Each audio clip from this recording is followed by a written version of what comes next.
Headlights, projector headlights and മറ്റേ halogen ബൾബൊക്കെയാണ് ഇരിക്കുന്നത്.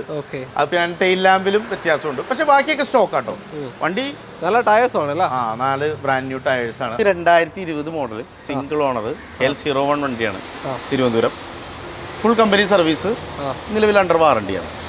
അണ്ടർ വാറണ്ടിയാണ്. Okay. Innova Crysta KL42 registration. ഇതിന്റെ പുറകിലൊരു സാധനം വരാൻ കിടക്കുന്നുണ്ട്. ഞാൻ ഇതുവരെ കാണിക്കാത്തൊരു സാധനമാണ് വരാൻ കിടക്കുന്നത്. അത് വരാം. അതിലേക്ക് നമുക്ക് ലാസ്റ്റ് അപ്പോഴാണ് അത്രയും. എല്ലാവർക്കും നമസ്കാരം, പുതിയൊരു വീഡിയോയിലേക്ക് സ്വാഗതം. നമ്മളിതാ എറണാകുളം ജില്ലയിലെ ആലുവയിൽ വെച്ചിട്ട് ഒരുപാട് നാളത്തെ ഇടവേളയ്ക്ക് ശേഷം വീണ്ടും ഓസ്കാറിൽ വന്നിരിക്കുകയാണ്. അതെ, വളരെ സന്തോഷമുണ്ട്. ഇതിനെ കണ്ടിട്ട് കുറെ നാളായി. ബിസിനസ് അല്ല, പേഴ്സണലി. അതെ, ഏകദേശം ഒരു 1.5 വർഷം. അതെ എനിക്ക് ഒരു നല്ലൊരു സൗഹൃദമുള്ള ഒരാളാണ്. ഒരുപാട് വർഷങ്ങൾക്ക് ശേഷം ആണ് കണ്ടിരിക്കുന്നത്. ഒരുപാടെന്നല്ല, ഐ മീൻ കുറച്ചായി, 1.5 കൊല്ലമായി. അപ്പോ സന്തോഷമുണ്ട് എന്തായാലും. എനിക്ക് സന്തോഷം. അപ്പോൾ ലൊക്കേഷൻ വരുന്നത് ആലുവ നമ്മുടെ ജംഗ്ഷൻ ഉണ്ട്. അതായത് എവിടെ? പറവൂർ കവല. ആലുവ പാലം കഴിഞ്ഞിട്ട് രണ്ടാമത്തെ സെക്കൻഡിൽ പറവൂർ കവല. NH ബൈപ്പാസ് സൈഡ് തന്നെയാണ്. ഗൂഗിൾ ചെയ്ത് കഴിഞ്ഞിട്ടുണ്ടെങ്കിൽ നമ്മുടെ ലൊക്കേഷൻ കിട്ടും. നമ്മൾ NHന്റെ അതെ ഓസ്കാർ കാർസ് ഫ്രണ്ട് തന്നെയാണ്. പോകുന്ന വഴിക്ക് ജസ്റ്റ് വിസിറ്റ് ചെയ്യാൻ ഈസിയാണ്. വിസിറ്റ് ചെയ്ത് നോക്കുക. എല്ലാ കോമ്പാക്ട് SUV സെഗ്മെന്റ് എല്ലാം ഉണ്ട് അല്ലേ? SUV സെഗ്മെന്റ് ഉണ്ട്, എല്ലാ സെഗ്മെന്റും ഇപ്പം നിലവിലുണ്ട് അത്യാവശ്യം. അതായത് ഒരുപാട് സ്റ്റോക്ക് എന്ന് പറയാൻ പറ്റില്ല, പക്ഷെ എന്നാലും ഉള്ളത് വെച്ചിട്ട് അത്യാവശ്യം ഒരു കൈൻഡ് ഓഫ് ഒരു സെമി സെഗ്മെന്റ് കാർസ് ഉണ്ട്. GST എല്ലാത്തിനും കുറഞ്ഞു, പുതിയ GST ഒക്കെ കുറഞ്ഞിട്ടുണ്ട്. ആ റേറ്റിൽ മാറ്റം എന്ന് പറയുമ്പോൾ ഡെഫിനറ്റ്ലി അതിൽ റേറ്റിൽ ചേഞ്ച് ഉണ്ട്. BS6 വണ്ടികൾക്ക്, അതായത് ഒരു 2020 മുകളിലേക്കുള്ള വണ്ടികൾക്ക് റേറ്റിൽ ചേഞ്ച് നന്നായിട്ട് വരും. അതായത് റൈറ്റ് നോ കണ്ടിന്യൂസ് ആയിട്ട്, അതായത് ഡിസ്കണ്ടിന്യൂ ആവാത്ത വണ്ടികൾക്ക് റേറ്റ് എന്തായാലും വരും. റേറ്റ് എന്തായാലും കുറയും. പ്രൊഡക്ഷൻ ഉള്ള വണ്ടിയാണല്ലോ. ഫോർ എക്സാമ്പിൾ ഇപ്പോൾ നമ്മുടെ കയ്യിലൊരു സ്വിഫ്റ്റ് 2015 VDI വന്നേക്കണം, BS4 വണ്ടി. സോ ആ ഒരു സെഗ്മെന്റിൽ ആ ഒരു റേറ്റിൽ വേറെ വണ്ടി ഇല്ല. അപ്പോൾ സോ ഡിമാൻഡ് ഈസ് ദെയർ. അപ്പോൾ അങ്ങനെ ഒരു പ്രശ്നമുള്ളതുകൊണ്ട് BS4 വണ്ടികളിൽ റേറ്റ് കുറയും എന്ന് എനിക്ക് തോന്നുന്നില്ല. കാരണം BS4 അത്യാവശ്യം നല്ല കുറേ വണ്ടികൾ ഇറങ്ങിയിട്ടുണ്ട്. അതായത് ഇപ്പോഴും 3 ലക്ഷം 4 ലക്ഷം കോടി വണ്ടികൾ ഇപ്പോഴും ഡീസൽ വണ്ടികളുണ്ട് പല ബ്രാൻഡുകളിൽ. പണ്ട് ടൊയോട്ട മാത്രമായിരുന്നു, പക്ഷെ ടൊയോട്ട അല്ലാതെ ടൊയോട്ടയുടെ ഒപ്പം തന്നെ ഇപ്പോൾ ഒരുപാട് പേര് ആ BS4 വണ്ടികൾ യൂസ് ചെയ്തതിൽ വണ്ടികളുണ്ട്. എന്തായാലും നമുക്ക് മോഡൽ കൂടിയ വണ്ടിക്ക് കുറച്ച് കൊടുക്കാം. അത് കുറക്കാൻ പറ്റും കണ്ടീഷനിൽ. അതായത് റീസണബിൾ ആയിട്ട് നമുക്ക് depends on quality and kilometre, വണ്ടിയുടെ കണ്ടീഷൻ അനുസരിച്ചിട്ട് ഡെഫിനറ്റ്ലി നമുക്കൊരു ബർത്ത് പ്രൈസിന് കൊടുക്കാം. ഓക്കെ, എന്തായാലും വീഡിയോയിലോട്ട് പോകാം. ചാനൽ ആദ്യമായിട്ട് കാണുന്നവരുണ്ടെങ്കിൽ ഒന്ന് സബ്സ്ക്രൈബ് ചെയ്ത് കൂടിക്കോളും. വേറെ വീഡിയോയിൽ കാണാം. ആദ്യ വാഹനം ഒരു ഡിസ്കണ്ടിന്യൂഡ് വെഹിക്കിളാണ്. KL59 രജിസ്ട്രേഷനുള്ള റിനോ ക്യാപ്ചർ. തളിപ്പറമ്പാണ്, കണ്ണൂർ ജില്ല വണ്ടിയാണ്. Renault Captur. എങ്ങനെ മോഡലൊക്കെ? 2018 മോഡൽ, 19 രജിസ്ട്രേഷൻ വണ്ടിയാണ്. വണ്ടി ഷോറൂം സർവീസ് ആണ്. എത്ര ഓടി? ഇത് നിലവിൽ 72,000 കിലോമീറ്റർ ഓടിയിരിക്കുന്ന സെക്കൻഡ് ഓണർ വണ്ടിയാണ്. Second owner diesel. Okay, diesel manual വാഹനമാണ്. Second ownership. 18 മോഡൽ, 19 രജിസ്ട്രേഷൻ വരുന്നത്. ഓക്കെ, ഒരു ക്ലെയിം ഇല്ലല്ലോ? ക്ലെയിം ഒന്നുമില്ല, ഫുൾ ഷോറൂം ഹിസ്റ്ററിയാണ്. പൊതുവെ ഈ വണ്ടിയെ പറ്റി എന്താണ് പറയാനുള്ളത്? ഇതിന്റെ ഒരു നെഗറ്റീവ്സ് പോസിറ്റീവ്സ് ഒക്കെ ഉണ്ട്? തീർച്ചയായിട്ടും നെഗറ്റീവ്സ് ആൻഡ് പോസിറ്റീവ്സ് ഉണ്ട്. ആദ്യം വേണമെങ്കിൽ നെഗറ്റീവ് പറഞ്ഞു തുടങ്ങാം. നെഗറ്റീവ് എന്ന് പറഞ്ഞു കഴിഞ്ഞിട്ടുണ്ടെങ്കിൽ ഡിസ്കണ്ടിന്യൂഡ് ആണ്. ഈ വണ്ടി അധികം ഇറങ്ങിയിട്ടില്ല. സോ ഇതിന്റെ പാർട്സ് ഇപ്പോൾ നമ്മൾ ഒരു സെക്കൻഡ് പാർട്സ് മേടിക്കാനായിട്ട് അതിൻ്റെ ഒരു അവൈലബിലിറ്റി ടൈം നോക്കി കഴിഞ്ഞിട്ടുണ്ടെങ്കിൽ കൂടുതലായിരിക്കും. കാരണം വണ്ടി അധികം ഇറങ്ങിയിട്ടില്ല. ഈ വണ്ടി അധികം ആളുകൾ ഉപയോഗിച്ച് തുടങ്ങിയിട്ടില്ല. ആൻഡ് ഇതിൻ്റെ ഒരു ഇതെന്താണെന്ന് വെച്ചാൽ ഉപയോഗിച്ചവരുടെ അടുത്ത് ചോദിക്കണം, അപ്പോഴാണ് അതിൻ്റെ ഒരു ഗുഡ് ഇതുകൾ കിട്ടുള്ളൂ. ഫസ്റ്റ് തന്നെ എക്സ്പെൻസീവ് ആണ്. ഇവൻ ഒരു ഹെഡ്ലൈറ്റ് പൊട്ടി കഴിഞ്ഞിട്ടുണ്ടെങ്കിൽ നല്ല എക്സ്പെൻസീവ് ആണ്. കാരണം പ്രൊജക്ടർ ഹെഡ് ലാമ്പ്, പിന്നെ DRL വരുന്നത് ഇവിടെയാണ്. സോ വണ്ടി ഒരു സെമി പ്രീമിയം സെഗ്മെന്റ് ആണ്. അത്യാവശ്യം എന്താ പറയുക, ഒരു പ്രീമിയം ഒരു ഫീല് നമുക്ക് കിട്ടുന്ന ഒരു വണ്ടിയാണ്. ഡെഫിനറ്റ്ലി അതിന് കോസ്റ്റ് വരും. കോസ്റ്റ് ആണ് ഇതിന്റെ മെയിൻ പ്രശ്നം. പിന്നെ ഡീസൽ ആയതുകൊണ്ട് ഇതിന് മെയിൻലി ഡീസൽ വണ്ടികളാണ്, പ്രത്യേകിച്ച് ഫോറിൻ ഡീസൽ എഞ്ചിൻസ് വരുമ്പോൾ ഇവിടെ നമ്മുടെ ഇന്ത്യയിൽ കാണുന്ന മെയിൻ ഒരു പ്രശ്നം എന്ന് വെച്ചാൽ ഡീസൽ എഞ്ചിൻസിന് ഇതിന്റെ ഫ്യൂവൽ പമ്പ് ഇഞ്ചക്ടർ, ഇത് രണ്ടും ഫോറിൻ വണ്ടീസ്, ഇവൻ ഷെവർലെ ആയാലും ശരി, റിനോൾട്ട് ആയാലും ശരി, എക്സെപ്റ്റ് ഹോണ്ട ആൻഡ് ടൊയോട്ട, അത് വേറെ ജീനാണ്, ജാപ്പനീസ് ജീനാണ്, അതിനെ വിടാം. ബാക്കി ഇപ്പോൾ പെർഫോമൻസ് വരുന്ന ഏത് വണ്ടികളും, ഇവൻ ഫോക്സ് വാഗൻ, ഞാൻ പേഴ്സണലി ഉപയോഗിച്ചുകൊണ്ടിരിക്കുന്ന എനിക്ക് ഒരുപാട് ഇഷ്ടപ്പെട്ട ഒരു കാറാണ് ഫോക്സ് വാഗൻ്റെ എല്ലാ ഫോക്സ് വാഗൻ്റെ പാരന്റ് കമ്പനീസ്, അതായത് ഫോക്സ് വാഗൻ്റെ മൊത്തത്തിലുള്ള എല്ലാ കമ്പനീസിൻ്റെ വണ്ടികളും എനിക്ക് ഡ്രൈവിംഗ് കംഫർട്ട് എനിക്ക് തരുന്നുണ്ട്. പക്ഷേ എക്സ്പെൻസീവ് ആണ്. അത് ഒരുപാട് ഇത് തരും. അതുപോലെ തന്നെ ഇതിനും കുറച്ച് പ്രശ്നങ്ങളുണ്ട്. ഈ പറയുന്ന പോലെ തന്നെ ഫ്യൂവൽ പമ്പിനൊക്കെ എക്സ്പെൻസീവ് ആണ്. ലൈക്ക് അത്രയൊന്നും വരില്ല, പക്ഷെ എന്നാലും കുറച്ച് വരും. പിന്നെ നമ്മൾ കീപ്പപ്പ് ചെയ്ത് മെയിൻറ്റെയിൻ ചെയ്ത് ഉപയോഗിച്ച് കഴിഞ്ഞാൽ വലിയ പ്രശ്നമൊന്നുമില്ല. ഡീസൽ ഒന്നും താഴ്ത്തി ഓടിക്കാണ്ട് ഇല്ല. അതെ, മെയിൻറ്റെയിൻ ചെയ്യാം. റിനോൾട്ടിന്റെ എഞ്ചിന് ഇപ്പോൾ എന്തായാലും ഒരു 4 ലക്ഷം 5 ലക്ഷം ഓടിയ ഡസ്റ്റർ ഉണ്ട്. അങ്ങനെ ഒരുപാട് വണ്ടികളുണ്ട്. സോ മോശമല്ല, എഞ്ചിൻ മോശമല്ല, അതല്ല പറഞ്ഞത്. ഓക്കെ, എത്രയാണ് ഇപ്പോൾ ചോദിക്കുന്നത്? ഇതിന് ചോദിക്കുന്ന റേറ്റ് വരുന്നത് 685 ചോദിക്കുന്നത്. 6.25 ഏകദേശം ഫൈനലായിട്ട് നമുക്ക് 6,75,000 രൂപയ്ക്ക് 18 മോഡൽ 19 രജിസ്ട്രേഷൻ ക്യാപ്ചർ. ടോപ്പ് എൻ്റെ ഇത് ക്യാപ്ചറിൽ അന്നത്തെ മിഡ് ഓപ്ഷനാണ്. അതായത് ബട്ടൺ സ്റ്റാർട്ട്, കീലെസ് എൻട്രി, എല്ലാ ഫീച്ചേഴ്സും ഉണ്ട്. ഓട്ടോമാറ്റിക് ക്ലൈമറ്റ് കൺട്രോൾ എല്ലാം വരുന്നതാണ്. പിന്നെ ഈ പറഞ്ഞ അലോയ്സ് ആൻഡ് ടയേഴ്സ് എന്തായാലും ഒരു 60% മുകളിലുണ്ട്. അതായത് ഡസ്റ്ററിനേക്കാൾ കുറച്ച് മേലെ പ്രീമിയം കാറ്റഗറിയാണ് വണ്ടി അന്നത്തെ. അപ്പോൾ താല്പര്യം വിളിക്കാൻ ലോൺ ചാൻസ് ഉണ്ടോ? ഇതിനൊരു 6 lakh നല്ല തെറ്റില്ലാത്തൊരു ട്രാക്ക് ആണെങ്കിൽ 6 lakh ഒക്കെ ലോൺ കിട്ടും. അങ്ങനെയാണ് ഒരു 75,000 രൂപ കൊണ്ട് ഇറക്കാം അല്ലേ? അതെ. പക്ഷെ ലോൺ ഡിപ്പെൻസ്, അതോരോരുത്തരുടെ ഇഷ്ടമാണ്. പുറകുന്ന നല്ല വെയിലാണ് അല്ലേ? അതെ. അടുത്തത് ഹോണ്ടയുടെ ഒരു പ്രീമിയം കാറ്റഗറിയാണ്, ഹോണ്ടയുടെ CR-V. ഏതാ രജിസ്ട്രേഷൻ വരുന്നത്? ഇത് KL7 രജിസ്ട്രേഷൻ ആണ്. എറണാകുളം തന്നെ? എറണാകുളം വണ്ടിയാണ്, ഇവിടുത്തെ വണ്ടി തന്നെയാണ്. പുറത്തേക്കൊന്നും അധികം പോയിട്ടില്ല. എങ്ങനെ ഡീറ്റെയിൽ? ഇതിന്റെ ഡീറ്റെയിൽ ഇത് ഓട്ടോമാറ്റിക് ആണ്. 64,000 കിലോമീറ്റർ ഓടിയിരിക്കുന്നത്. കമ്പനി സർവീസ് ഉള്ള വണ്ടിയാണ്. മോഡൽ ഏതാ? 2010 മോഡൽ. ടെസ്റ്റ് അടുത്ത് വരുന്നു. ടെസ്റ്റ് ചെയ്ത് നമ്മൾ കൊടുക്കും. പേപ്പർ ആക്കിയിട്ട് 5 വർഷത്തെ പേപ്പർ സെറ്റ് ആക്കിയിട്ട് നിങ്ങൾക്ക് പേപ്പർ ആക്കിയിട്ട് വണ്ടി തരും. കിലോമീറ്റർ ജെനുവിനിറ്റി പറയാൻ പറ്റും? ജെനുവിനിറ്റി പറയാൻ പറ്റും. എറണാകുളം വണ്ടിയാണ്. സിംഗിൾ യൂസ് ആണ്. ഫസ്റ്റ് കമ്പനിയുടെ പേരിലായിരുന്നു, പിന്നെ കമ്പനിയുടെ പേരിൽ നിന്ന് പേഴ്സണൽ പേരിലേക്ക് മാറ്റി. ഒരാളെന്നെ യൂസ് ചെയ്തിട്ടുള്ളൂ. അത് പിന്നെ ചിലവർ പറയും അതൊക്കെ നുണയാണെന്നൊക്കെ പറയും. പക്ഷേ what ever it is you can check. History ഉള്ള വണ്ടിയാണ്. ഓക്കെ, ഓട്ടോമാറ്റിക് ആണ്, പെട്രോൾ ഓട്ടോമാറ്റിക്. ഹോണ്ടയുടെ പെട്രോളാന്നുള്ളൂ അല്ലേ? അതെ. ഓക്കെ, അപ്പോൾ ഒരു സെമി പ്രീമിയം കാറ്റഗറി കൊണ്ട് നടക്കുന്ന, സെമി അല്ല പ്രീമിയം അത്രയും വില വരുന്നുണ്ട് അന്നല്ല? അതെ. ഇതിപ്പോ എത്ര വെക്കുന്നുണ്ട്? ഇപ്പോൾ നമ്മൾ പേപ്പർ എടുത്തിട്ട് ഫുൾ കണ്ടീഷനിൽ വണ്ടിക്ക് എന്തെങ്കിലും ഇവൻ വന്ന് ചെക്ക് ചെയ്ത് നോക്കാം. എന്ത് കംപ്ലൈന്റ് ഉണ്ടെങ്കിലും, കംപ്ലൈന്റ് ഒന്നുമില്ല, പെട്രോൾ എഞ്ചിനല്ലേ, ഇതിനെപ്പറ്റി അറിയാവുന്നവരെ ഇത് വാങ്ങിക്കാൻ വരുള്ളൂ. സോ തേനോ നമ്മളെക്കായി കൂടുതൽ ഇതിനെപ്പറ്റി നോളജ് ഉള്ള ഒരാൾ ഇത് നോക്കാൻ വരുള്ളൂ, പേഴ്സണലി നോക്കാൻ വരുള്ളൂ. ഡെഫിനറ്റ്ലി അത് നമുക്കറിയാം. ഇവിടെ വരുന്നവരുടെ കയ്യിൽ നിന്നാണ് നമുക്ക് അറിവുകൾ ശരിക്കും കിട്ടുന്നത്. അപ്പോൾ അവർക്ക് വന്ന് എങ്ങനെ ചെക്ക് ചെയ്ത് നോക്കാം. ഇനി ഇൻ കേസ് എന്ത് കംപ്ലൈന്റ് ഉണ്ടെങ്കിൽ അതൊക്കെ പരിഹരിച്ച് കൊടുക്കാം തന്നെയാണ് എൻ്റെ ഓണർ പറഞ്ഞിരിക്കുന്നത്. സോ സിംഗിൾ യൂസ് വണ്ടിയാണ് ഇത്. 490 ഇത് ചോദിക്കുന്നത് വില. പേപ്പർ എടുത്തിട്ട് കംപ്ലൈന്റ് ഉണ്ടെങ്കിൽ അത് ക്ലിയർ ചെയ്തിട്ട് എന്താ പറയാ, വണ്ടി ഒന്ന് നോക്ക്, വണ്ടി നോക്കി കഴിഞ്ഞാൽ അറിയാൻ പറ്റും. 490 ഒരു CR-V നിങ്ങൾക്ക് കൊണ്ടുപോകാം. 5 വർഷത്തെ പുതിയ പേപ്പർ എടുത്തിട്ട് പെട്രോൾ ഓട്ടോമാറ്റിക് ഒരു പ്രീമിയം സെഗ്മെന്റ് വാഹനമാണ്. ഇപ്പോൾ താല്പര്യത്തോടെ വിളിച്ചോളൂ. ലോണും കാര്യമൊന്നും കിട്ടാൻ ചാൻസ് ഇല്ല. അടുത്ത വണ്ടിയിലേക്ക് പോകാം അല്ലേ? അടുത്ത MPV സെഗ്മെന്റ് ആണ്. Innova Crysta KL42 registration. ഇതിന്റെ പുറകിലൊരു സാധനം വരാൻ കിടക്കുന്നുണ്ട്. ഞാൻ ഇതുവരെ കാണിക്കാത്തൊരു സാധനമാണ് വരാൻ കിടക്കുന്നത്. അതിലേക്ക് നമുക്ക് ലാസ്റ്റ് അപ്പോഴാണ് അത്ര ഇതുള്ളൂ. ഓക്കെ, ഇതെങ്ങനെയാണ് ഡീറ്റെയിൽ? ഇത് 2021 മോഡൽ വണ്ടിയാണ്. ഇത് 48,000 കിലോമീറ്റർ ഓടിയിരിക്കുന്ന company service, full company service. Kerala വണ്ടി original Kerala KL42 Paravur registration ആണ്. മീൻസ് നിയർ ബൈ രജിസ്ട്രേഷൻ ആണ്. ഇതിന്റെ ഫസ്റ്റ് ഓണറേയും സെക്കൻഡ് ഓണറേയും നമുക്കറിയാം. കാരണം നമ്മൾ തന്നെ കൊടുത്ത വണ്ടിയാണ്. ഒരു 2 ഇയർ ആയിട്ടുണ്ടാവില്ല. പുള്ളിക്ക് നമ്മൾ 22,000 ഈ വണ്ടി കൊടുക്കുന്നത്. പുള്ളി ഈ വണ്ടി ഉപയോഗിക്കുന്ന ആൾ, ഈ വണ്ടിയുടെ RC ഓണർ നിലവിൽ നമ്മളുടെ ഒരു പ്രോപ്പർ കസ്റ്റമർ ആണ്. ഫ്രം ദ ബിഗിനിങ് ആ തൊട്ടുള്ള പുള്ളി അപ്ഗ്രേഡ് ചെയ്ത് പോകും. അങ്ങനത്തെ ഒരുപാട് വണ്ടികളുണ്ട് ഇവിടെ തന്നെ ഓണർഷിപ്പ് മാറിയ നമ്മൾ ഇതിനു മുമ്പ് കൊടുത്ത ആ വണ്ടികളാണ് കൂടുതൽ ഇവിടെ ഉള്ളത്. അത് നിങ്ങൾക്ക് നോക്കിക്കഴിഞ്ഞാൽ അതുകൊണ്ടാണ് റേറ്റിലൊക്കെ ഇങ്ങനെ ഒരു പിടുത്തം പറ്റത്.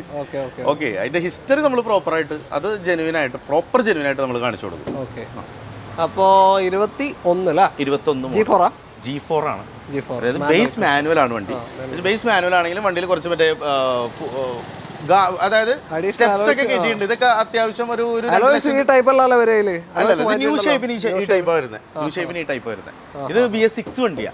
ഓക്കെ, BS6 ആയതുകൊണ്ട് തന്നെ ഇതിനൊരു റേറ്റ് കുറവുണ്ട്. 2021 G4 ക്രിസ്റ്റയാണ്. ഏകദേശം ഒരു 24 ലക്ഷം രൂപ വില വരുന്ന ഒരു വണ്ടിയാണ്.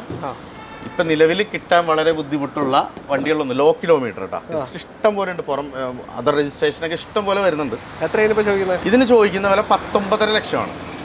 മാറ്റം ചെയ്തോളൂ. തീർച്ചയായിട്ടും ഡെഫിനറ്റ്ലി വണ്ടി അതിൽ നെഗോസിയേഷൻ ഉണ്ടാവും. ലോണ് ഒരു 17-18 കിട്ടും. പിന്നെന്താ, പക്ഷെ 17-18 ഇടാതിരിക്കുക. 10 ലാക്ക് പോവുക, 10 ലക്ഷം രൂപ വരെയൊക്കെ ലോൺ കിട്ടും, കുഴപ്പമൊന്നുമില്ല. ചിലവർക്ക് EMI ഒരു വിഷയം ഉണ്ടാവില്ല. ചിലപ്പോൾ ഒരു 3 മാസത്തെ ടൈം പീരീഡിനൊക്കെ ആയിരിക്കും ചിലവർക്ക് പൈസയുടെ ആവശ്യം, അതിനുശേഷം അവർ ക്ലോസ് ചെയ്തിരിക്കും. അങ്ങനെയുള്ളവർക്ക് ഇറ്റ്സ് ഓക്കെ, ഡെഫിനറ്റ്ലി. ഓക്കെ, അടുത്ത വണ്ടിയിലേക്ക്. ഇതാ അടുത്ത ഫോർച്യൂണറാണ്, ഒറിജിനൽ കേരള വാഹനം, KL 35 പാലാ രജിസ്ട്രേഷനാണ്. ഇതെങ്ങനെ മനസ്സിലായി ഭായ് കാര്യങ്ങൾ? ഇത് 2012 മോഡൽ 4x2 ഓട്ടോമാറ്റിക് ആണ്. 2x4 അല്ല? അതെ, 2x4 വണ്ടിയാണ്. ഇതിന് 1,58,000 കിലോമീറ്ററാണ് ഓടിയിരിക്കുന്നത്. ജെനുവിൻ സർവീസാ? ജെനുവിൻ ആണ്. 1,56,000 ടൈമിംഗ് ബെൽറ്റ് മാറിയിട്ടുണ്ട് ഷോറൂമിൽ തന്നെ. ഇതിവിടെ പഞ്ചിടുമാണ്. ടൈം ബെൽറ്റ് ടയറുടെ ഷോറൂമിൽ നിന്ന് പറയുമ്പോൾ പഞ്ചിട്ടാണ്. ഓക്കെ, ഹിസ്റ്ററി പക്കയാണ്, ഒറിജിനൽ കേരള. ഞാൻ വണ്ടിയിൽ കുറച്ച് കൺവേർഷൻസ് നടത്തിയിട്ടുണ്ട്. അതായത് ലൈക്ക് ഇപ്പോൾ ഹെഡ്ലൈറ്റ്സ്, പ്രൊജക്ടർ ഹെഡ്ലൈറ്റ്സ് ആൻഡ് മറ്റേ ഹാലജൻ ബൾബൊക്കെയാണ് ഇരിക്കുന്നത്. അപ്പോൾ ഞാൻ ടെയിൽ ലാമ്പിലും വ്യത്യാസമുണ്ട്. പക്ഷെ ബാക്കിയൊക്കെ സ്റ്റോക്ക് ആട്ടോ. വണ്ടി നല്ല ടയേഴ്സ് ആണ്. 4 ബ്രാൻഡ് ന്യൂ ടയേഴ്സ് ആണ്. അതുകൊണ്ടാണ് വണ്ടിക്ക് ഒരു ഹൈറ്റ് തോന്നുന്നത്. ഇന്റീരിയറും സീറ്റ് കവർ എല്ലാം കൊണ്ട് അടിപൊളിയാണ്. 1.58 ആണ്. 1.56 ടൈമിംഗ് ബെൽറ്റ് കാര്യങ്ങളൊക്കെ മാറിയിട്ടുണ്ട്. ഒരു 2 മാസം മുമ്പ്, എനിക്ക് തോന്നുന്നു 2 മാർച്ച് ഏപ്രിൽ ആ സമയത്താണ് ടൈം ബെൽറ്റ് മാറിയിട്ടുണ്ട്. ഓക്കെ, അപ്പോൾ ഒറിജിനൽ കേരള ഇത് എത്ര കൊടുക്കാം നമുക്ക്? ഇത് 13.5 ആസ്കിംഗ് പ്രൈസ്. വേറെ ഒന്നും കൊണ്ടല്ല, റേറ്റ് അന്വേഷിച്ച് നോക്കുക. ഒരു റീവണ്ടി, റീ രജിസ്ട്രേഷൻ, ഒരു ജെനുവിനിറ്റി പോലും ഇല്ലാത്ത ഒരു re registration automatic Fortuner type 2, original type 2 face lift വണ്ടിയല്ല ഞാൻ പറയുന്നത്. ടൈപ്പ് 2 റേറ്റ് ഒക്കെ ഒന്നിനായിട്ടൊന്ന് കമ്പയർ ചെയ്ത് നോക്കാം. അപ്പോൾ താല്പര്യം ഉണ്ടായി വിളിച്ചോളൂ. ലോണും കിട്ടാൻ ചാൻസ് ഉണ്ട്. ലോൺ ഉണ്ട്, ലോൺ കിട്ടാൻ ചാൻസ് ഉണ്ട്. ചാൻസ് അല്ല, ലോൺ 12.5 കിട്ടും. അതെ, എന്തായാലും കിട്ടും. ഓക്കെ, അടുത്തത് ഒരു റെഡ് കളർ ഫോർഡ് എക്കോ സ്പോർട്ടാണ്. KL 1 തിരുവനന്തപുരം രജിസ്ട്രേഷൻ വാഹനം. ഇതെങ്ങനെ ഡീറ്റെയിൽ? ഇത് 2020 മോഡൽ സിംഗിൾ ഓണർ KL01 വണ്ടിയാണ്. തിരുവനന്തപുരം ഫുൾ കമ്പനി സർവീസ്, നിലവിൽ അണ്ടർ വാറണ്ടിയാണ്. അണ്ടർ വാറണ്ടിയാണ്. ഓക്കെ, 20 മോഡൽ അണ്ടർ വാറണ്ടിയിൽ നിൽക്കുകയാണ്, കമ്പനി വാറണ്ടിയിൽ. എത്ര വരെ ഉണ്ട്? 1 വർഷം കൂടിയോ? ഈ വർഷം ലാസ്റ്റ് വരെ ഉണ്ടാവും. പിന്നെ വേണമെങ്കിൽ 12 മാസമാണല്ലോ. അപ്പോൾ ഏത് ഓപ്ഷൻ ഇത് ടോപ്പാ? ടൈറ്റാനിയം ആണ്. ഇതിന് മുകളിൽ ടൈറ്റാനിയം പ്ലസ് എന്ന് പറഞ്ഞൊരു ഓപ്ഷൻ ഉണ്ട്. പിന്നെ 6 എയർ ബാഗ് വരും. അതാണ് വ്യത്യാസം. ഇതിന് 6 എയർ ബാഗില്ല, 2 എയർ ബാഗുള്ളൂ. ബാക്കി ഓട്ടോ ഫോൾഡിംഗ് ഉൾപ്പെടെയുള്ള ബട്ടൺ സ്റ്റാർട്ട്, കീലെസ് എൻട്രി, ബാക്കി എല്ലാ ഫീച്ചേഴ്സും. പെട്രോൾ മാനുവൽ വാഹനമാണ്. മൈലേജ് ഒരു 11-14 ആ റേഞ്ച് ഉണ്ടാവും അല്ലേ? 14 കിട്ടണമെന്നുണ്ടെങ്കിൽ നിങ്ങൾ ലോങ് പോകണം. 11 പ്രതീക്ഷിച്ചാൽ മതി. സിറ്റിയിലാണ് ഉപയോഗിക്കണമെന്നുണ്ടെങ്കിൽ ലോങ്ങിൽ കിട്ടും. പിന്നെ ഈ വണ്ടി എടുത്തിട്ട് ഒരുപാട് പേര് CNG കയറ്റി യൂസ് ചെയ്യുന്നുണ്ട്. എൻ്റെ കയ്യിൽ നിന്ന് തന്നെ എടുത്ത ഒരു ഓട്ടോമാറ്റിക് വണ്ടിയിൽ CNG കയറ്റി ലോങ് പോകുന്ന ഒരു കസ്റ്റമർ എനിക്കുണ്ട്. ഈ വണ്ടിക്ക് വേണ്ടി ആരെങ്കിലും വിളിച്ചാൽ CNGയിൽ താല്പര്യം ഉണ്ടെങ്കിൽ അവരെ എന്നെ ഡയറക്റ്റ് വിളിച്ച് കഴിഞ്ഞിട്ടുണ്ടെങ്കിൽ ഞാൻ അതിൻ്റെ ഡീറ്റെയിൽസ് കൊടുക്കാം. നമ്മളാകുമ്പോൾ ഒന്നും പറയുന്നില്ല. നിങ്ങൾ എക്സ്പീരിയൻസ് ചെയ്ത ആളുകളുടെ അടുത്ത് ചോദിച്ചിട്ട് ചെയ്താൽ മതി. കാരണം അതിന് ഭയങ്കര റിസൾട്ടാണ്. ഇവൻ കറക്റ്റാ പെട്രോൾ ഓട്ടോമാറ്റിക് ഞാൻ കൊടുത്ത വണ്ടിയിലാണ് ഫസ്റ്റ് ഒരു കസ്റ്റമർ CNG ചെയ്യുന്നത്. അതാണ് നമ്മുടെ ഒരു പുതിയ നല്ല റിസൾട്ടാണ്. അപ്പോൾ താല്പര്യം മൈലേജ് ഉള്ളവർ അല്ലാത്തൊരു പെർഫോമൻസ് കൊണ്ടവരിക്കാൻ തന്നെ എടുക്കാം. മൈലേജ് കൊണ്ടവരെ CNG ചെയ്യാം. അത്രേ ഉള്ളൂ. ഇതിപ്പോൾ എത്ര ചോദിക്കുന്നത്? എത്രയാണ് ഇത് ചോദിക്കുന്നത്? 7,75,000 ചോദിക്കുന്നത്. മാറ്റം വരുത്തി കൊടുക്കണം. തീർച്ചയായിട്ടും മാറ്റം വരുത്തി കൊടുക്കാം. 2020 വണ്ടിയാണ്, ടൈറ്റാനിയം. അപ്പോൾ താല്പര്യം ഉണ്ടെങ്കിൽ എന്തായാലും വിളിച്ചോളൂ. Single owner, under warranty. അടുത്ത വണ്ടിയിലേക്ക് പോകാം. അടുത്തത് ഹോണ്ട സിറ്റി KL 7 എറണാകുളം വണ്ടി തന്നെയാണ്. ഓട്ടോമാറ്റിക്, ഒരു പാഡൽ ഷിഫ്റ്റ് ഒക്കെ വെച്ച് വണ്ടി ഓടിക്കണമെന്നുണ്ടെങ്കിൽ എടുക്കാൻ പറ്റും. ഓക്കെ, എങ്ങനെ ഡീറ്റെയിൽ? ഇതിൻ്റെ ഡീറ്റെയിൽ എന്ന് വെച്ച് കഴിഞ്ഞാൽ 2013 മോഡൽ ടൈപ്പ് 3 വണ്ടിയാണ്. ഈ വണ്ടിക്കൊരു എന്താ പറയുക, സ്പെഷ്യൽ ഡിമാൻഡ് ഉണ്ട്. ഇത് എന്താണെന്ന് ഈ വണ്ടി ഉപയോഗിക്കണവർക്ക്, ഈ വണ്ടി തേടിക്കൊണ്ടിരിക്കുന്നവർക്ക് അറിയാം. ഓക്കെ, ഇതിൻ്റെ ഇൻറ്റീരിയർ ജസ്റ്റ് ഒന്ന് നോക്കിയാൽ മതി. പിന്നെ ഇതിൻ്റെ പെർഫോമൻസ്, ഒരാൾ ഇത് ടെസ്റ്റ് ഡ്രൈവ് ചെയ്യാൻ വന്നു കഴിഞ്ഞിട്ടുണ്ടെങ്കിൽ ഈ പുതിയ ഹോണ്ട സിറ്റി ഉള്ള ഒരാളും ഈ ഹോണ്ട സിറ്റി ഉള്ള ഒരാളും വന്നു കഴിഞ്ഞിട്ടുണ്ടെങ്കിൽ ഞാൻ വേണമെങ്കിൽ കമ്പനിയിൽ കാണിച്ചു തരാം. വെറുതെ വണ്ടി എടുക്കൊന്നും വേണ്ട.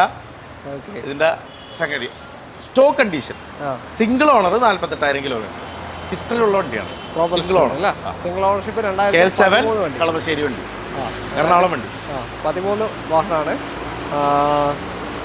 പെട്രോൾ ഓട്ടോമാറ്റിക് ആണ്. മൈലേജ് ഒരു 10-14 10-11 നോക്കിയാൽ മതി. അല്ല, ലോങ്ങിലേക്കൊക്കെ വരുമ്പോൾ കിട്ടും. 10-14 അങ്ങനെ പറഞ്ഞു. മെയിൻലി പാഡിൽ ഷിഫ്റ്റ് വരുന്നുണ്ട്. അതെല്ലാ ഹോണ്ട സിറ്റിയിലും അങ്ങനെ വരുന്നില്ല. ടൈപ്പ് 3 പ്രത്യേകിച്ച്. ഇത് കൂടുതലും ട്യൂൺ ചെയ്യാനും ട്യൂൺ ചെയ്ത് അത്യാവശ്യം സെറ്റ് ചെയ്ത് കൊണ്ടു നടക്കാൻ പറ്റിയ ഒരു വണ്ടിയാണ്. പിന്നെ ഇത് അതൊന്നും ചെയ്യാണ്ട് വെറുതെ ഇട്ടാലും തലമുറകളായിട്ട് നമുക്ക് ഇപ്പോൾ CRV പറഞ്ഞ പോലെ തന്നെ ഇതൊക്കെ ഒരു കൈൻഡ് ഓഫ് ലെജൻഡറി കാറാണ്. ആവും, ഡെഫിനറ്റ്ലി ആവും ഉറപ്പുള്ള വണ്ടികളിലൊന്നാണ് ഈ ഹോണ്ട സിറ്റി. ഇങ്ങനെയുള്ള കുറച്ച് വണ്ടികളുണ്ട്. പജേറോ, CRV ആയാലും ഫോർച്യൂണറിൻ്റെ ചില സെഗ്മെന്റ്സ് ഉണ്ട്. ഇതൊക്കെ ലെജൻഡറി ആവുന്ന വണ്ടികളാണ്. ഇപ്പോൾ അബാർത്ത്, പോളോ GT ആ വാർത്ത കാണിച്ചു തരാം. ആ ഭാഗത്ത് കാണിച്ചു തരാം. ഇങ്ങനെയുള്ള കുറച്ച് വണ്ടികളുണ്ട്. വണ്ടി ഉള്ളതുകൊണ്ടാണ് കേട്ടോ. എത്രയായിരുന്നു ചോദിക്കുന്നത്? ഇത് ചോദിക്കുന്നത് 3,90,000 രൂപയാണ് ചോദിക്കുന്നത്. ഫെയർ പ്രൈസ് ആണ്. 4 ബ്രാൻഡ് ന്യൂ ടയർ, പുതിയ ഇൻഷുറൻസ് എടുത്ത് തരും, പെട്രോൾ അടിക്കാൻ ഓടിക്കുക. അത്ര 2013 വണ്ടി. ഏതാ ഓപ്ഷൻ? 12 മോഡൽ. 12 ഏതാ ഓപ്ഷൻ? ഫുൾ ഓപ്ഷൻ ആണ്. 2000 രൂപ ABS, full option, paddle shift ഒക്കെ വരുന്ന വണ്ടി. 12 ഫുൾ ഓപ്ഷൻ വണ്ടിയാണ്. അപ്പോൾ താല്പര്യം ഉണ്ടെങ്കിൽ വിളിച്ചോളൂ. 390 ഉണ്ടാവും അടുത്ത വണ്ടിയിൽ. ഇതാണ് നമ്മൾ നേരത്തെ പറഞ്ഞ ആ സാധനം, അബാർത്ത് അല്ലേ? ഫിയറ്റിൻ്റെ അല്ലേ? എങ്ങനെയാണ് ഡീറ്റെയിൽ? ഇതിന്റെ ഡീറ്റെയിൽ വരുന്നത് 2016 മോഡല്. സാധാ അബാർത്ത് അല്ല, ഇത് വെഞ്ചറാണ്. വെഞ്ചർ അബാർത്ത് എഡിഷനാണ്. വെഞ്ചർ അബാർത്ത് എഡിഷൻ എന്ന് പറഞ്ഞാൽ കുറച്ചും കൂടി ഒരു ഓഫ് റോഡ് ഒരു മൂഡ് ഈ വണ്ടിയിൽ കിട്ടും. ഓക്കെ. അപ്പോൾ ഇതെന്താ സംഗതി എന്ന് വെച്ച് കഴിഞ്ഞിട്ടുണ്ടെങ്കിൽ ഓഫ് റോഡ് മൂഡല്ല, അതായത് കുറച്ച് അഡ്വഞ്ചറസ്. ലൈക്ക് ഇപ്പോൾ എത്തിയോസിനുണ്ട്, അല്ല ലിവക്ക് ഉണ്ട്, ലിവ ക്രോസ് ഉണ്ട്, പോളോക്ക് ഉണ്ട് ക്രോസ്. ഇത് I20 ഉണ്ട് ആക്റ്റീവ് എന്ന് പറഞ്ഞിട്ട് ഇങ്ങനെ ക്രോസ് സെഷൻസ് വരും. കുറച്ചുകൂടി ടയർ ലെങ്ത്, അതായത് ടയർ സൈസും കാര്യങ്ങളൊക്കെ കുറച്ച് കൂടുതലായിരിക്കും. സസ്പെൻഷൻ കുറച്ചുകൂടി പവർഫുൾ ആയിരിക്കും. അവഞ്ചൂറ തന്നെ ലുക്കാണ് അല്ലേ? പൊതുവെ ലുക്കുള്ള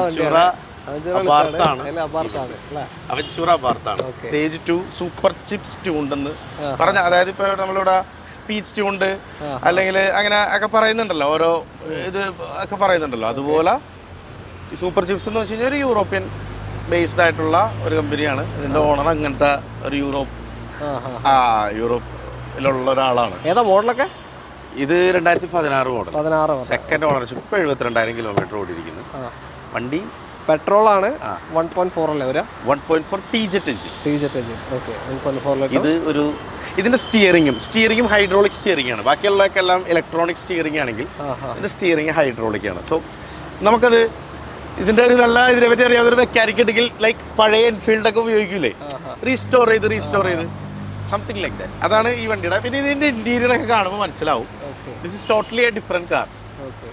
ഇതിവിടെ ഇതിന്റെ ഒരു സബ്ബായിട്ട് ഇത് ഇടക്കിരിക്കുന്ന ഡീലർമാരുണ്ടല്ലോ, അവരുടെ കുറെ വീഴ്ചകൾ കൊണ്ട് കുറച്ച് വണ്ടികൾ ഇവിടെ വളരെ ഇന്ത്യയിൽ ഹിറ്റ് ആവേണ്ട കുറച്ച് വണ്ടികൾ ഫ്ലോപ്പ് ആയിപ്പോണ്ട്. അതിലൊന്നാണ് ഫിയറ്റ്. രണ്ടാമത്തെ വണ്ടി ടാറ്റയ്ക്ക് ശരിക്കും പറഞ്ഞാൽ ഡീലർ ഇല്ലാത്തതിൻ്റെ ഒരു നല്ല പ്രോപ്പർ സർവീസ് കൊടുക്കുന്ന ഡീലർ ഇല്ലാത്തതിൻ്റെ പ്രശ്നം. ടാറ്റയും ഒരു ഗുഡ് കാറാണ്. പിന്നെ വളരെ മോശം സർവീസ് കൊടുത്തിട്ട് സ്കോഡയുടെയൊക്കെ ഒരു കസ്റ്റമർ ഇപ്പോഴും അയാൾ സ്കോഡ തേടി പിടിച്ച് പോയി ഉപയോഗിച്ചുകൊണ്ടിരിക്കുന്ന ഒരാളാണ്. അങ്ങനത്തെ കൈൻഡ് ഓഫ് ഒരു വണ്ടിയാണ്. എല്ലാവരും കപ്പ് ഓഫ് ടീ അല്ല. പെർഫോമൻസ് പറയാൻ ഒരു സെക്കൻഡറി കാറായിട്ട് നമുക്കൊരു പെർഫോമൻസ് കാർ ഒന്ന് മോഡ് ചെയ്യാനും അങ്ങനത്തെ ഒക്കെ കൈൻഡ് ഒരു കാറാണിത്. സോ ഇതിന്റെ മാർക്കറ്റ് പ്രൈസ് വ്യത്യാസമുണ്ട്. അതെ.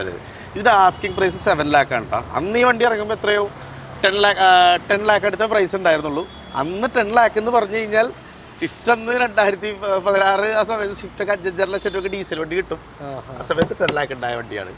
ലിമിറ്റഡ് എഡിഷനാണ്, ഡ്യുവൽ ടോൺ വണ്ടി. അപ്പോൾ താല്പര്യമുണ്ടോ വിളിച്ചോളൂ. 7 ലക്ഷമാണ് ചോദിക്കുന്നത്. ഓക്കെ. അപ്പോൾ ഇങ്ങനത്തെ ഒരു കാറ്റഗറി തപ്പി നടക്കുന്ന ആരെങ്കിലും കാണുന്നുണ്ടെങ്കിൽ പെട്ടെന്ന് വിളിക്കാം അല്ലേ? അതെ.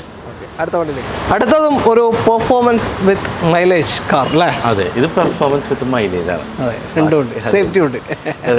ഫോക്സ്വാഗൺ വെൻഡോ ഡീസലാണ്, ടർബോ ഡീസൽ. അതെ. എങ്ങനെ ഡീറ്റെയിൽ? ഇത് ഫോക്സ്വാഗൺ തന്നെ ഡീസൽ എഞ്ചില്ല, വൺ ഓഫ് ദ ബെസ്റ്റ് എഞ്ചിനുകളിലൊന്നാണ്. ഓക്കെ. 1.5 TDI, 1.6 ഉണ്ട്. ദിസ് ഇസ് 1.5 6 GT സെഗ്മെന്റ് അല്ലേ? അല്ലല്ല, 6 ഓൾഡ് മോഡൽസ് ഡീസൽസ്, പ്രത്യേകിച്ച് വെൻഡോക്കൊക്കെ 1.6 വരും. ഓൾഡ് മോഡൽ പോളോക്ക് 1.2 ഉണ്ടായിരുന്നുള്ളൂ. അപ്പോൾ അതൊക്കെ കമ്പയർ ചെയ്തിട്ട് 2014 ലാസ്റ്റിന് ശേഷം 2014 ലാസ്റ്റ് തൊട്ടിട്ട് 1.5 എന്ന് പറയുന്ന ഒരു എഞ്ചിൻ ഇറങ്ങിയിരുന്നു. 2020 വരെയാണ് ആ എഞ്ചിൻ ഇറങ്ങിയിരിക്കുന്നത്. അത് തന്നെ ഒരു സ്പെഷ്യൽ ബേസ് ഉള്ളൊരു എഞ്ചിനാണ് 1.5 TDI. കാരണം വളരെ ന്യൂട്രലായിട്ട് നമുക്ക് ട്യൂൺ ചെയ്ത് ഒടുക്കത്തെ പവറായിട്ട് കൊണ്ടുനടക്കാം. പക്ഷേ ഇതിനുള്ള പ്രശ്നം എന്താണെന്ന് വെച്ച് കഴിഞ്ഞാൽ ഇതിൻ്റെ ബ്രേക്കിംഗ് അതുപോലെ അപ്ഗ്രേഡ് ചെയ്ത് കഴിഞ്ഞാൽ this one is best 1.5 TDI. കൊടുക്കുന്ന പവറുള്ള ബ്രേക്കിംഗ് കിട്ടൂല. അതെ. മെയിൻലി അമിയോ എന്ന് പറഞ്ഞൊരു വണ്ടിയുണ്ട്. ഇപ്പം ഇതൊക്കെ കൂടി ഒരു ഡ്രാഗ് റേസ് വെച്ച് കഴിഞ്ഞാൽ അമിയോ ആയിരിക്കും പിടിക്കണത്. അത്ര ഇനീഷ്യലുള്ള വണ്ടി. പക്ഷെ വണ്ടി ഫ്ലോപ്പാണ്. ബിക്കോസ് ബ്രേക്കിംഗ് ഇല്ല, വണ്ടിക്ക് കൺട്രോൾ ഇല്ല. സാധാരണ ഫോക്സ് വാഗൻ്റെ വണ്ടി എന്ന് പറയാൻ പറ്റില്ല. ലൈക്ക് കൺട്രോൾ ഇല്ല വണ്ടിക്ക്. അമിയോ അതുകൊണ്ട് മാത്രമായിരിക്കില്ല, അതിനൊരു ഡിക്കിന്റെ സ്റ്റൈൽ കൂടെ. ഇന്ത്യയിൽ മാത്രം ആ വണ്ടി ഇറങ്ങിയിട്ടുള്ളൂ. ഇന്ത്യക്ക് വേണ്ടി മാത്രം ആ അമിയോ ഇറക്കി. പക്ഷെ ആ അമിയോ എന്ന് പറയുന്ന ആ ടീം തന്നെ അവര് ടെർമിനേറ്റ് ചെയ്ത് കളഞ്ഞതാണ്. ആൻഡ് അമിയോയുടെ കോഡ് പോലും ഫോക്സ് വാഗന്റെ സൈറ്റിൽ ഇല്ല. Means for the further future ട്യൂണിങ്ങിനും ഒക്കെ ഉള്ള അമിയോടെ കോഡ് പോലും ഫോക്സ് വാഗന്റെ സൈറ്റിൽ ഇല്ല. അത് പോലും അവർ ഡിലീറ്റ് ചെയ്ത് കളഞ്ഞു. അതിൻ്റെ ഒരു വണ്ടിയെ അവർ തുടച്ച് നീക്കി കളഞ്ഞു. കാരണം അത് വേണ്ട, അതൊരു നഷ്ടമായിട്ട് സഹിച്ചു. അതിലെ എല്ലാ എംപ്ലോയീസിനും പിരിച്ചു വിട്ടു. അതൊരു ബിഗ് മിസ്റ്റേക്ക് ആയിരുന്നു. സോ അതാണ് ഞാൻ പറഞ്ഞത്, ഇത് ട്യൂൺ ചെയ്യാം, നല്ല പവർഫുൾ ആയിരിക്കും. അതുപോലെ ഇപ്പോൾ ഓൾറെഡി വണ്ടി സ്റ്റിഫാണ്, നല്ല ബ്രേക്കിംഗ് ആൻഡ് പോളോ ഉപയോഗിച്ചവർക്ക് അറിയാലോ. ട്യൂൺ ചെയ്യണ അനുസരിച്ചിട്ട് സെറ്റ് ചെയ്ത് കഴിഞ്ഞാൽ മൈലേജ് കിട്ടും. 18 ലോങ് ഒക്കെ പോവുകയാണെങ്കിൽ 20-24 കിട്ടും. ഉപയോഗിച്ചുകൊണ്ടിരിക്കുന്നതുകൊണ്ട് പറയാനാണ് 1.5 TDI GT ഞാൻ ഉപയോഗിച്ചുകൊണ്ടിരിക്കുന്നതുകൊണ്ട് ഞാൻ പറയണത്. മോഡൽ ഇത് 2018 model, 18 kilometre, 48,000 kilometre company service. Second ഓണറാണ്. ഈ വണ്ടിയും നമ്മൾ തന്നെ കൊടുത്ത് നമ്മുടെ കസ്റ്റമറുടെ ഒരു വണ്ടിയാണ്. ഇതുമേ നമുക്ക് ഫുൾ ടു ഫുൾ വണ്ടിയുടെ ഗ്യാരണ്ടി പറഞ്ഞു കൊടുക്കാം, ഹിസ്റ്ററി കാര്യങ്ങളൊക്കെ വെച്ചിട്ട്. എത്രയാണ് ചോദിക്കുന്നത്? ഇതിപ്പോൾ ചോദിക്കുന്നത് 7.45 ആണ്. അതൊന്നുമല്ല, സൂപ്പറായിട്ട് നെഗോഷിയേറ്റ് ചെയ്ത് തരാം. സൂപ്പറായിട്ട് നെഗോഷിയേറ്റ് ചെയ്ത് തരും. ഇത് ഡയറക്റ്റ് ഓണറായിട്ട് കണക്ട് ചെയ്ത് വന്ന ആളുടെ ഒരു ഒന്ന് നോക്കുക, ഒരു ആവശ്യക്കാരൻ വന്ന് നോക്കാം. കാരണം ടയേഴ്സ് ആയാലും വണ്ടി ഇന്റീരിയേഴ്സ് ആയാലും കാണിക്കുമ്പോൾ അറിയാലോ, എല്ലാം ഗുഡാണ്. വണ്ടി നല്ല വെൽ മെയിൻറ്റൈൻഡ് ആണ്. ലോണും കിട്ടും അല്ലേ? ഒരു 6-7 രൂപ ലോൺ കിട്ടും. ചാൻസ് ഉണ്ട്. അടുത്ത വണ്ടി. ഇന്നത്തെ വീഡിയോയിൽ നമ്മൾ കൂടുതലും പഴയകാല പുലികളെയാണ് കാണിച്ചത് അല്ലേ? ഇതൊരു പഴയകാല പുലിയാണ്. അതെ അതെ, വേറെ വണ്ടികളുണ്ട്, പക്ഷെ എന്തായാലും നമ്മളിത് മാത്രം. വേറെ കുറേ വണ്ടികളുണ്ട്. അപ്പോൾ ഏത് വേണമെങ്കിലും കോൺടാക്ട് ചെയ്യാം. ഇതും ഒരു പഴയകാല സെഗ്മെന്റ് ആണ്. KL8 രജിസ്ട്രേഷൻ വരുന്ന ഫോർട്ട് ഫിഗോ ആണ്. ഇതെങ്ങനെ ഡീറ്റെയിൽ? ഇതിന്റെ ഡീറ്റെയിൽ 2010 മോഡൽ വണ്ടിയാണ്. പേപ്പർ എന്താ ഇപ്പോൾ എങ്ങനെയാ? പുതിയ പേപ്പറാണ്. പുതിയ പേപ്പർ കഴിഞ്ഞിരിക്കുന്നതാണ്. ഓക്കെ. 5 വർഷത്തേക്കുള്ള പേപ്പർ. 4.5 കൊല്ലം 5 കൊല്ലം വരുന്നല്ലോ. അപ്പൊ ഒരു 4.5 കൊല്ലം എന്തായാലും ഉണ്ടാവും ഒരു പേപ്പറുള്ള. 82,000 കിലോമീറ്റർ ഓടിയിരിക്കുന്ന ഡീസൽ എഞ്ചിൻ. അത് ഉറപ്പിച്ച് പറയാൻ പറ്റും. സെക്കൻഡ് ഓണറാണ്. എൻ്റെ ഇവിടുത്തെ തന്നെ ഒരു ലോക്കൽ ആൾ യൂസ് ചെയ്തുകൊണ്ടിരുന്നതാണ്. ഉറപ്പിച്ച് പറയാൻ പറ്റും. ഓക്കെ. അപ്പോൾ ഡീസലാണ്. മൈലേജ് ഇതിനും ഉണ്ടാവും നല്ലോണം അല്ലേ? 18-20 മുകളിൽ കിട്ടും. എൻ്റെ വണ്ടിയുടെ ഇന്റീരിയറും കാര്യങ്ങളൊക്കെ കണ്ടു കഴിയുമ്പോൾ തന്നെ അറിയാം വണ്ടി ആ കിലോമീറ്റർ ആണോ ഓടിയിരിക്കുന്നത്. ഞാൻ അതാ ഒന്ന് എടുത്ത് കാണിക്കാന്ന് പറഞ്ഞ വണ്ടി. കാരണം ലുക്കാണ്, ഇന്റീരിയർ വൈസ് അപ്പോൾ അത് കണ്ടപ്പോൾ ഞാൻ വിചാരിച്ചു എന്തായാലും ചെറിയൊരു ബഡ്ജറ്റിലൊരു വണ്ടി ആർക്കെങ്കിലും വേണം. ഡീസൽ വണ്ടി ഇനി കിട്ടാൻ പോവാത്ത ഒരു കൈൻഡ് ഓഫ് കാർസ് ആണ് ഡീസൽ എഞ്ചിൻ. സ്പെഷ്യലി അത്യാവശ്യം സ്വിഫ്റ്റിൻ്റെ, അതായത് DDIS എഞ്ചിൻ, അത് one of the best engines ആണ്. എർട്ടിഗക്ക്, സ്വിഫ്റ്റിന്, റിച്ചിനൊക്കെ വന്നുകൊണ്ടിരുന്ന ഡീസൽ എഞ്ചിൻ. ഫോക്സ് വാഗൻ നേരത്തെ പറഞ്ഞ 1.5 TDI engine. And this one Duratec. ഈ ഡീസൽ എഞ്ചിന് ഡിമാൻഡ് ഉണ്ട്. അതുപോലെ തന്നെ ഫോർഡല്ല, ഫിയറ്റിൻ്റെ എഞ്ചിൻസ് ആണ്. ആൾക്കാർക്ക് അറിയില്ല, ഫിയറ്റിൻ്റെ എഞ്ചിനാണ്, ജീപ്പ് കോമ്പസിൻ്റെ എഞ്ചിനാണ് ടാറ്റയുടെ വണ്ടികൾക്ക് വരുന്നത്. അല്ല, അത് നമ്മുടെ ഓൾമോസ്റ്റ് വീഡിയോയിൽ പറയാറുണ്ട്. അതുപോലെ തന്നെ ഇതിൻ്റെ ഒരു എഞ്ചിൻ ഇതെന്ന് വെച്ച് കഴിഞ്ഞിട്ടുണ്ടെങ്കിൽ ഫോർഡിന്റെ ഒരുപാട് പാർട്സ് ആണ് നോർമലി നമ്മൾ ഇവിടെ വരുന്ന വണ്ടികളിൽ യൂസ് ചെയ്തുകൊണ്ടിരിക്കുന്നത്. അങ്ങനെ നോക്കണ്ട, ഇത് അറിയാം, ഇതിന്റെ പാർട്സ് ഇപ്പോഴും കിട്ടും. സർവീസ് ഇപ്പോഴും ഉണ്ടല്ലോ, മെയിൻ്റെനൻസ് വരും. നേരത്തെ നമ്മൾ പറഞ്ഞ ഡീസൽ വണ്ടിയുടെ കംപ്ലൈൻസ് കാര്യങ്ങളെല്ലാം വരും. ഇഞ്ചക്ടർ, ഡീസൽ പമ്പ് ഇതൊക്കെ വരും. പക്ഷെ നമുക്ക് റെഗുലർ ആയിട്ട് യൂസ് ചെയ്തുകൊണ്ടിരിക്കാം. എത്ര കൊടുക്കാതെ? ഇത് 1.5 ചോദിക്കുന്നത്. 1,50,000 രൂപയ്ക്ക് പുതിയ പേപ്പർ 2030 വരെ പേപ്പറുള്ള ഈ ഒരു diesel Ford Figo low kilometre വാഹനം നിങ്ങൾക്ക് കൊണ്ടുപോകാം. ലോണും കാര്യമൊന്നും കിട്ടൂല. ഇതിൽ ലോൺ ഇട്ടാൽ തന്നെ നഷ്ടമാണ്. ലോൺ കിട്ടും, പക്ഷേ അങ്ങനെ എടുക്കാൻ വരണ്ട, കാരണം നഷ്ടമായിരിക്കും നിങ്ങൾക്ക്. അപ്പോൾ തൽക്കാലം നമ്മൾ വൈൻഡപ്പ് ചെയ്യാണ്. ഇത് മാത്രമല്ല വേറെ വണ്ടികളുണ്ട്. അപ്പോൾ നിങ്ങൾക്ക് ഏത് വേണമെന്നുണ്ടെങ്കിലും കോൺടാക്ട് ചെയ്യാം. Contact detail video right of ഉണ്ടല്ലോ, ഡിസ്ക്രിപ്ഷനിലും കൊടുത്തിട്ടുണ്ട്. ആ നമ്പറിലേക്ക് വിളിച്ചോളൂ. വീഡിയോ ഇഷ്ടമായിട്ടുണ്ടെങ്കിൽ ഷെയർ ചെയ്യുക. നിങ്ങളുടെ അഭിപ്രായങ്ങൾ കമൻസിൽ രേഖപ്പെടുത്തുക. എല്ലാവർക്കും നന്ദി. മൻസാദ് ബൈ. Thank you.